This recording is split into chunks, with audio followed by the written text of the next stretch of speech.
il était a priori armé d'un couteau.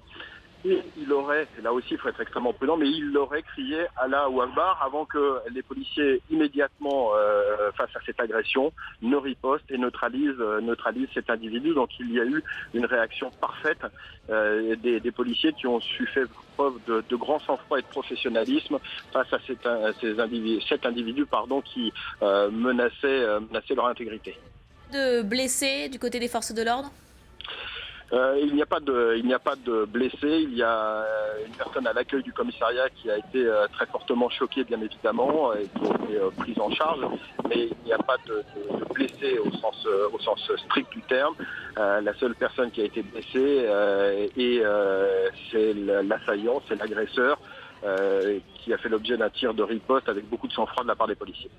Est-ce que il est tout seul, cet homme, ou est-ce que la police est à la recherche d'éventuels complices, éventuellement en fuite ? D'après les informations que nous avons ou qui nous sont remontées, l'homme aurait agi seul. Maintenant, on ne peut pas exclure qu'il y a un certain nombre de complicités dans la préparation, voire même dans la commission des faits.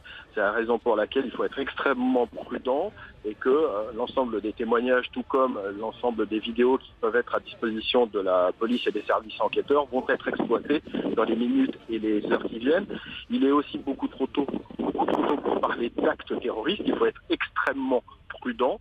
Ce n'est pas parce que quelqu'un crie Allahu Akbar en tentant de s'en prendre à des fonctionnaires de police qu'il est en train de mener une action terroriste au sens pénal du terme.